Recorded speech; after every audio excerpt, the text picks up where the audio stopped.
can change the world one heart at a time. I see you, I know you, you're a part of me. We can change the world one heart at a time. We can change the world one heart at a time. I see you, I know you, you're a part of me. We can change the world, we can change the world one heart at a time, one heart at a time. We can change the world, we can change the world one heart at a time, one heart at a time. I see you, I see you, I know you, I know you, you're a part of me. And my heart is open to love. My heart is ready to love you.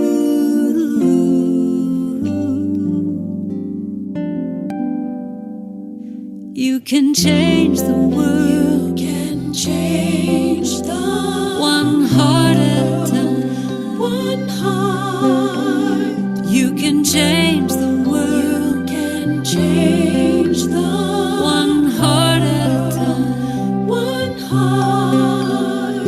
I see you, I see you, I know you, I know you, you're a part of me. I can change the world, I can change the one heart at a time, one heart. I can change the world, I can change the one heart at a time, one heart. I see you, I see you, I know you, I know you, you're a part of me. And my heart is open to love. My heart is ready to love you.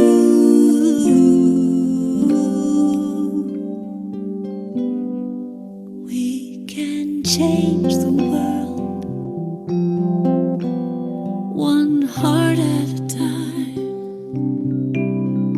We can change the world, can change one heart at a time. We can change the world, can change one heart at a time. We can change, we can change one heart, one heart, one heart, one heart, one heart at a time, one heart. We can change one heart, one heart, one heart at a time, one heart at a time. We can change one heart, one heart at a time. We can change.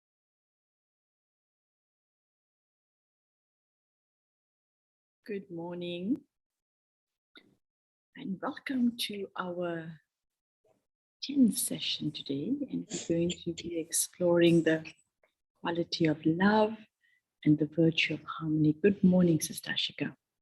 Good morning, Ishben. How are you today? Good, thank you. So the song was very beautiful, and I was just thinking, this idea of healing one heart at a time.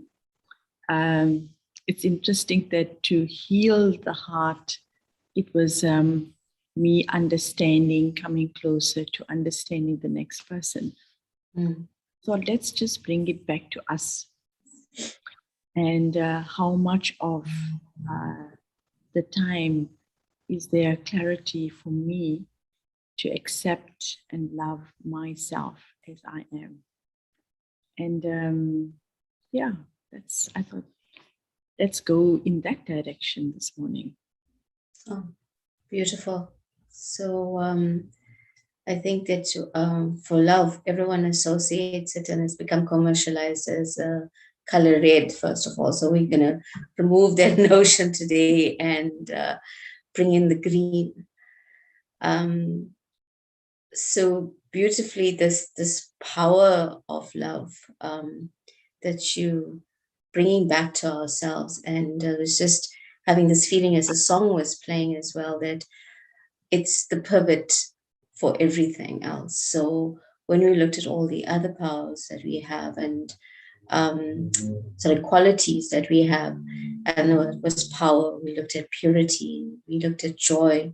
So when we come through all virtues, like 9 of them thus far that are embodied, this becomes the pivot point, because where we go to next, this is central. And when we get this set right, it is what actually, they say love makes the world go round. It's what's going to make us go around and bring this unity that's there. But the first unison or unity that one actually looks at is with the divine, because to truly understand what love is a powerful place to be at. I think what's happened sometimes, we have misconceptions about love. And I remember when we first started churning this, and I was asking myself, how do you see love? And really, how do I see love?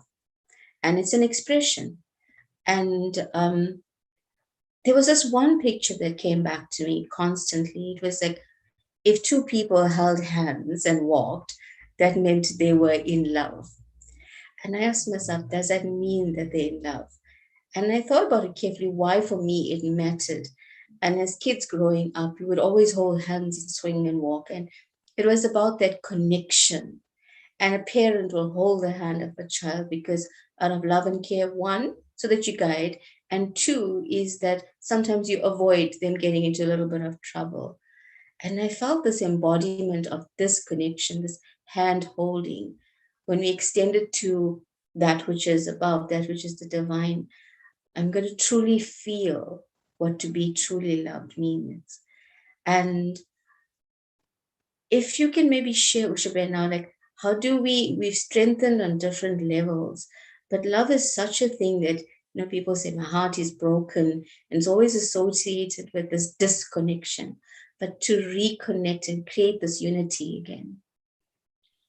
So if we look to the hands and we say that love means, holding hands, if my hand already has something, can somebody hold it? And so if in the heart space, because, we are associating love with the heart space, if the heart is filled with lots of different things that are the stories, the pain, the grief, the things that we say has happened to me, or somebody did it to me, whichever way we want to kind of position it, then what's happening is that we're carrying this little story with us, and the heart is filled with all these different things. And if I want to then even open myself up, it's a little bit difficult, because it needs like cleaning have to happen. And so it is really important to come to that point where even if I say I take a deep breath and I start from this moment, so the past is there, and that past has to be accepted in the first place. And one little thing that I found was a good, useful whether you call it an affirmation or an attitude, that nothing is happening to me, like no one did anything to me, but it is happening for me. And so when I can think about it in that way, so whether it was incidences or situations that may have caused pain, trauma, I look at it, it happened for me, because during those times I extended myself and maybe greater understanding or realization came in. And those things basically allow us to open our hand or open our heart, when we can actually understand ourselves a little bit deeper and more clearer. So when we think about how we react in situation, and I'm going to say a quick story about a guy who was meditating with his eyes open. And as he was meditating, he could actually see there was a scorpion coming in his way into the water and onto a reed. And if he carried on walking onto this reed, eventually he would fall over into the water and be washed away. So immediately the response of this person was to take his hand, and he grabbed hold of the scorpion and saved him. But as soon as the scorpion made contact with the individual, he stung him. And this happened 3 times, that the scorpion kept coming to the water and the man kept saving it. And somebody watching thought, this man is a little bit ridiculous. The scorpion keeps stinging him, but he keeps saving him. And so he asked him, why did you actually save the scorpion? Why didn't you just let him die? Because he's been stinging you. But each time he got stung, he was in a natural environment, and he knew that there are certain plants, if you take the juice, the sting can actually be calmed down and relieved. So each time he got stung, he did that. So what is interesting is that he said, the first time when I got stung, I realized that I have no discrimination in me. So I have a deep sense of feeling that there's a goodness in me. And then he said, okay, second time when you got stung, he said, I realized I have forgiveness in me. I said, okay, that's great. What did you learn the third time when you got stung? So the third time I realized that I forgot that I forgave. And these 3 qualities are really powerful in our lives. But what can allow us that after getting stung, getting hurt by situations and things, that we can continue being forgiving and even forget that we forgive? The little trick in the story is that each time he got stung, he applied some of the juice from the leaf that healed him. So just think about it. Even if I had a sting and it was healed, when I reached out, there'll be no reminder that actually that hand was hurt. But if I was carrying that hurt, even when I pushed my hand out to save the scorpion, I would be reminded of the pain and think, let me withdraw. So when we carry pain, we actually can't do much in our lives.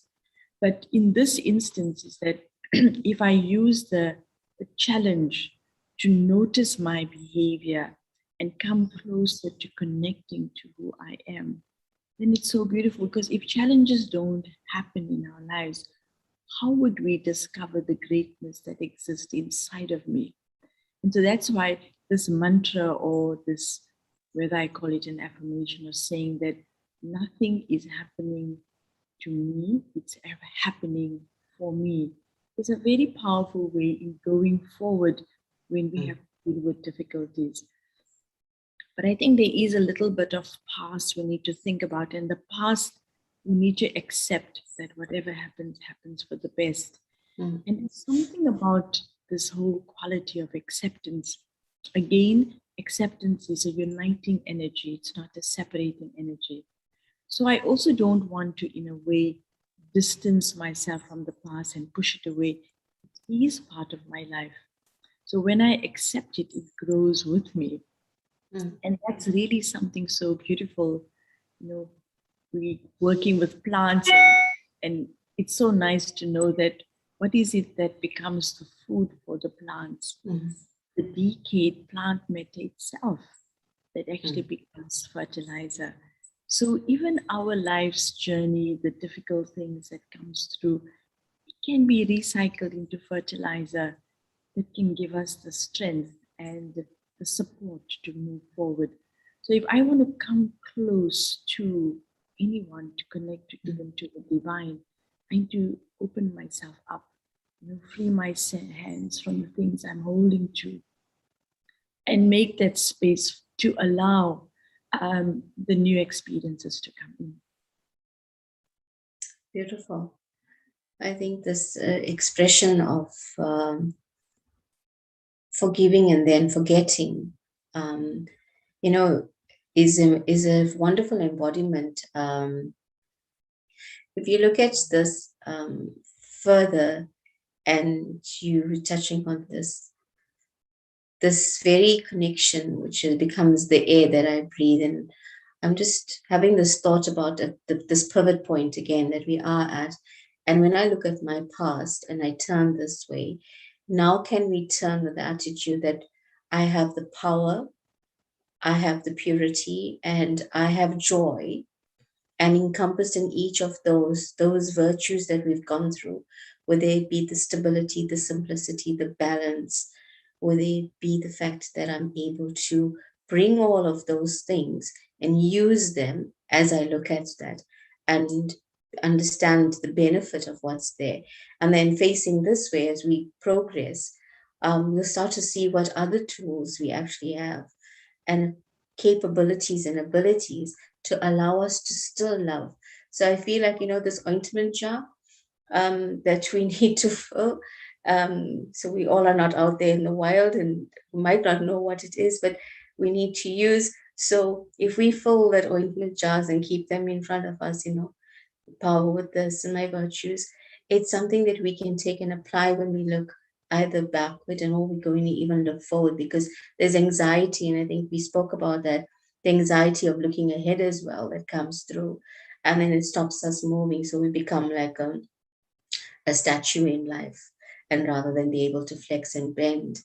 And in talking about flexing and bending, then I will bring that aspect of the very essence of love, and that brings unity, is this element of air, the physical element of air that we breathe in. And very much so at this point in all of our lives is something that's touched every single soul and the world, is this virus which has come in, which is COVID, and it's affected that very air that we breathe. And so everyone is suffering for breath. And there's many stories of people sharing that it's free and we take it in, but now it's that we have got to pay for it, and we can't get onto a ventilator, and it's not available to be able to breathe in.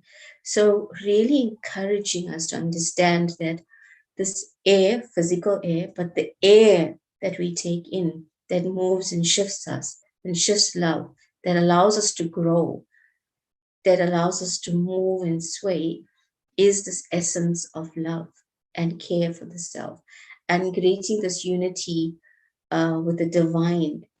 This blueprint then comes into my mind that, again, I am then the one who is loved. So there's someone who's loving me, but I am loved, but I'm also loving. And that brings that feeling of that unity that's there.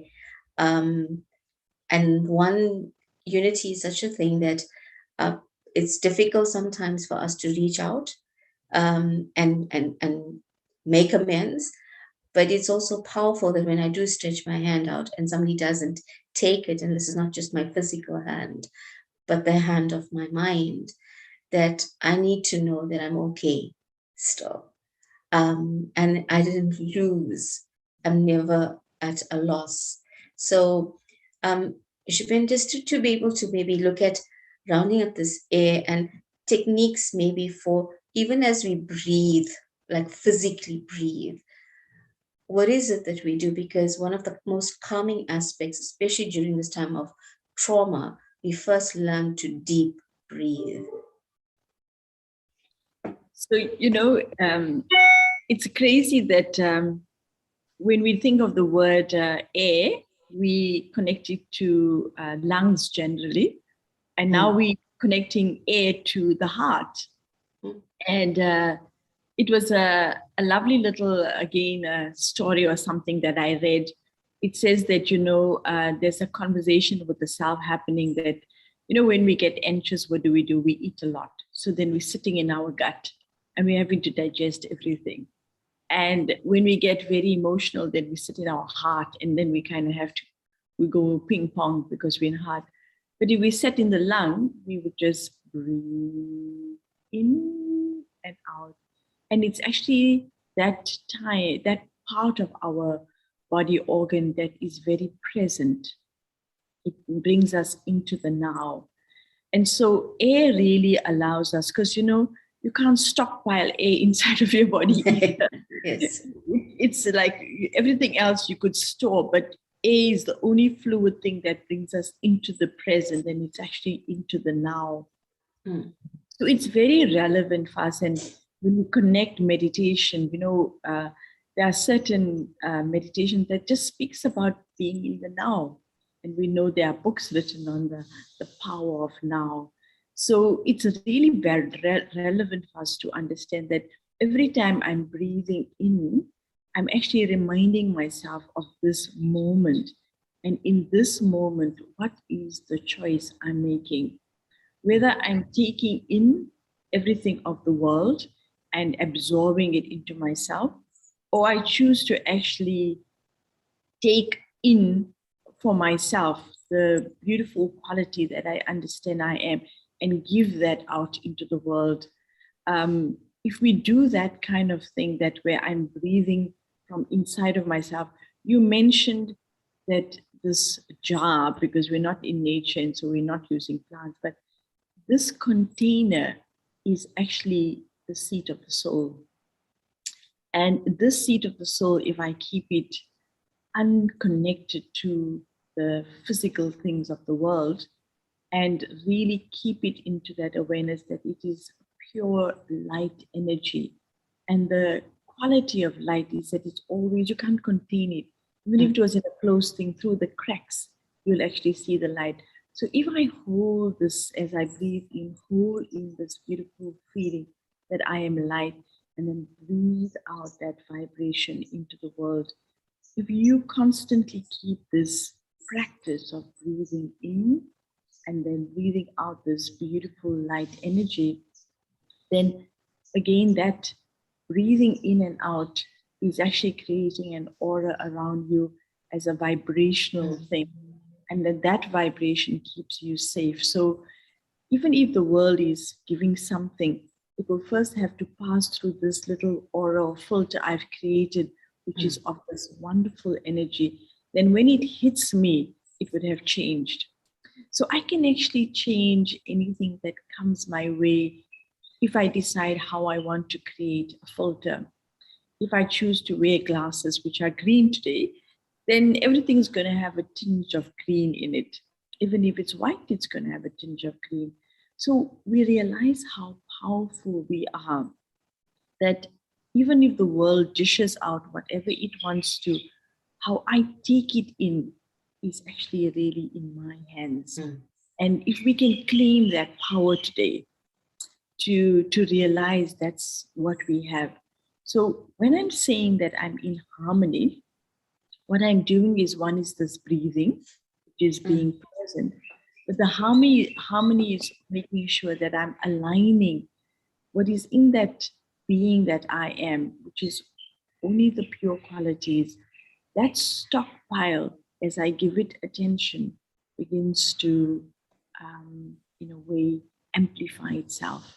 So practice today just holding a very beautiful space of knowing that you are that container, and inside of you, everything that you need already exists. And if you need to put the light of the divine on it so that you can see what is inside of you, it helps you then to use it.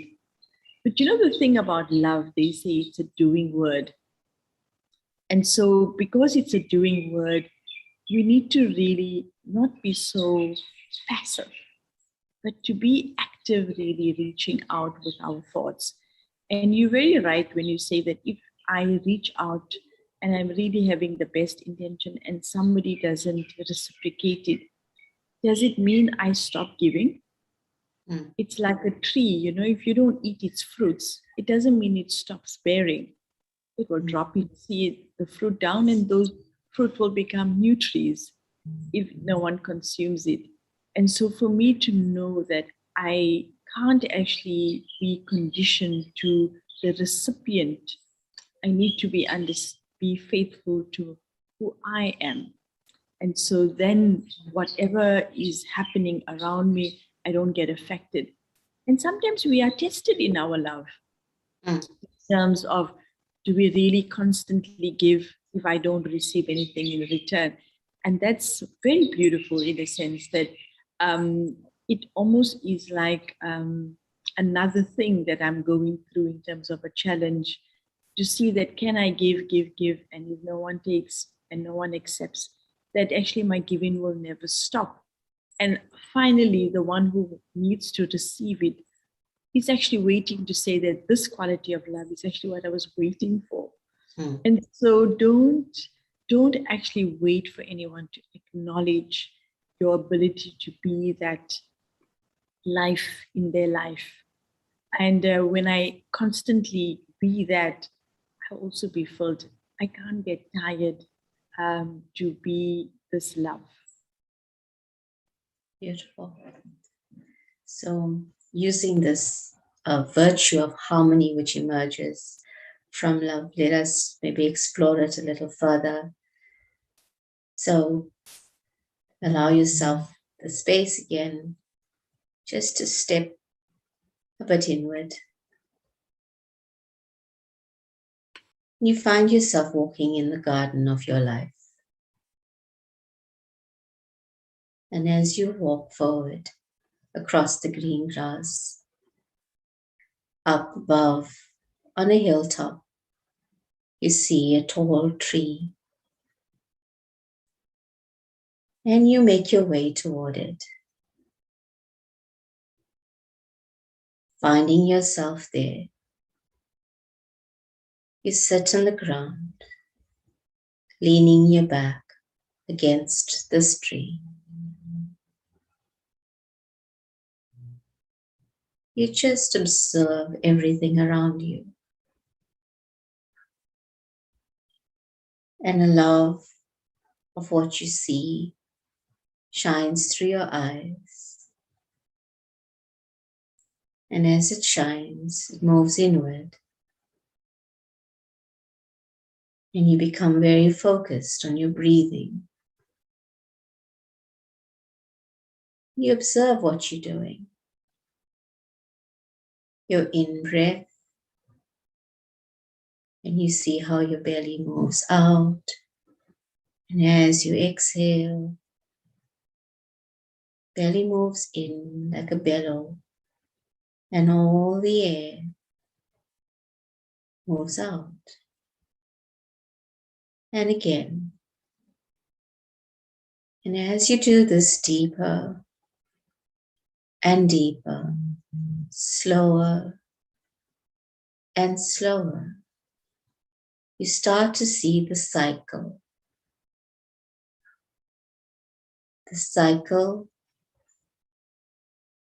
of breathing,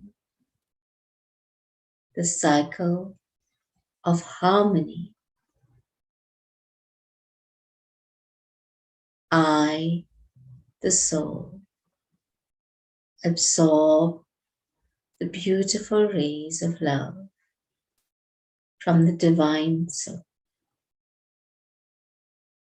And as it enters me and goes through, I exhale it into the world. And this love circles. I absorb, hold, become one with the divine. And then I exhale into the world. And everything of the past, everything that's blocking, everything that's an obstacle shifts.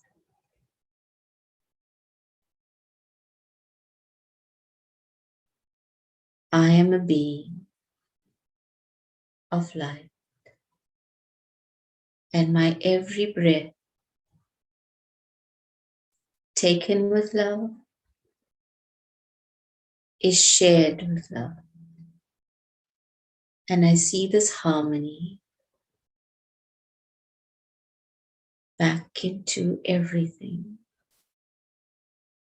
As I grow, I notice my exhalation allows others to grow. And on a very physical level, I see how this is manifested. That the CO2, it's 6:28.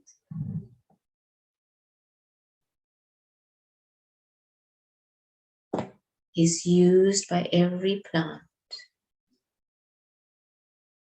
absorbed, transformed to food, and oxygen returned. This is the gift of my harmonious love. I choose to be in the cycle of harmony, connected. Om Shanti. Thank you.